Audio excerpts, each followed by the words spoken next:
Well, as we saw earlier, MPs have moved into the temporary House of Commons, where they will be conducting the nation's business for at least the next decade, while the centre block undergoes massive renovations. As I watched today, I saw many MPs gazing skyward at the roof, the glass roof, the size of a football field that covers the temporary chamber, constructed in what used to be a courtyard of the West Block. The 7-year renovation and conversion cost nearly $900 million. It required excavating bedrock enough to fill 28 Olympic-sized swimming pools.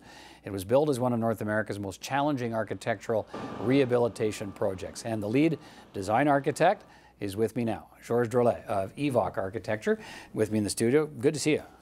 Hello. Thanks for being here. My pleasure. Have the nerves passed now? It's day one and it seems to be working. Yes. It seems to have gone well. What are you feeling today? Incredibly happy, I have to say. You know, we've been working on this, a big team of people have been working on this for a very long time.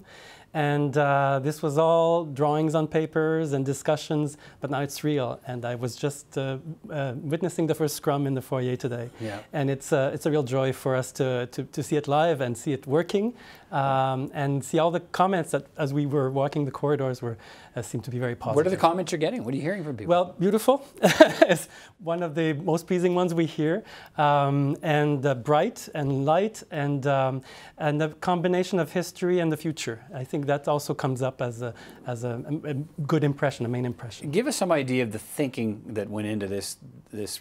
You know, it's one thing to call it's a renovation project, but it's a rehabilitation project. Yes.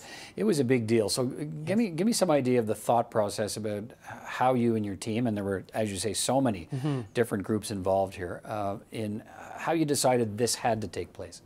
Well, it was a long process, and of course we came in once the idea of using the courtyard of the West Block to move the House of Commons for a certain period of time while the Centre Block is being restored. That was a decision that was in the making when we were called in to study the feasibility of it. And therefore we had to do two important things, and sometimes a bit conflicting. That is, make sure that the historic building, which has the highest designation in Canada, was going to be respected and safeguarded, but also enhanced. And on the other side, making sure that the new Parliament would be have all the systems, all the technology that one would expect in the 21st century. So that combination of the highest and modern, up-to-date systems inside the 19th century building is really the main challenge. And we want to make sure throughout that these both were balanced, and we kept the objectives going in both terms. But in the end, we had a dialogue between the old and the new.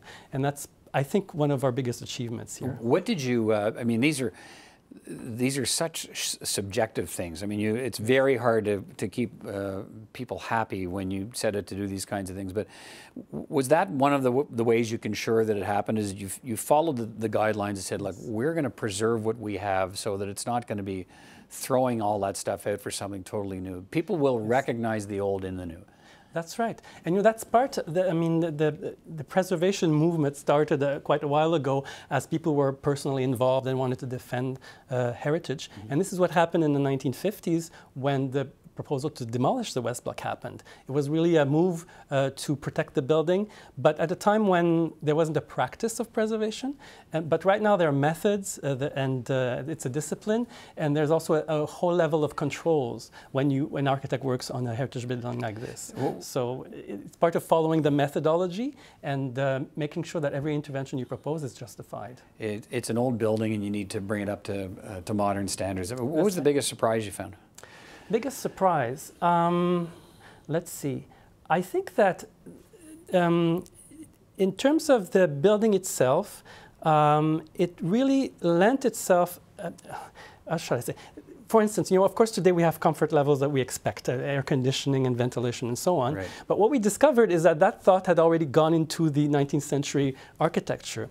And for some, and you will see... Somebody was thinking ahead. Oh, definitely, about, you know, how to handle this. And of course, it wasn't through machines and mechanized ways. It was kind of a passive system that now becomes in fashion because of sustainability. And so there are inspiring thoughts about this old architecture that become relevant again today when we talk about buildings that will last and that need to be sustainable and use less energy. And so it's an idea of using the best ideas of the past with all the technologies we have today. And again, that was something we could combine in this case as well. You had to be thinking ahead as well, because it's a temporary House of Commons chamber, although it could be 10 or 12. For sure 10, I guess, maybe 12 and longer, depending on how long the renovation of Centre Block takes. That's right. What happens to the space after it no longer needs to be the interim House of Commons? Yes. Well, globally, the building returns to its previous function, that is offices for the parliamentarians and committee rooms. So that's stable. And the way the building was planned now is to make that easy, to make that transfer back easy. Also, of course, the new enclosure we built for the courtyard will remain. It's a permanent infrastructure. And we studied several scenarios for the transformation of that volume into various functions, including subdividing into for committee rooms, using it as a large space eventually for larger committee setups.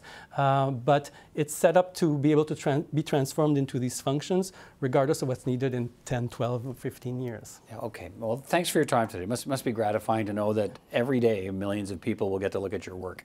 Yes, and I get to see it on the news as well. You get to see it as well. Jean Drolet, thanks. My pleasure, sir.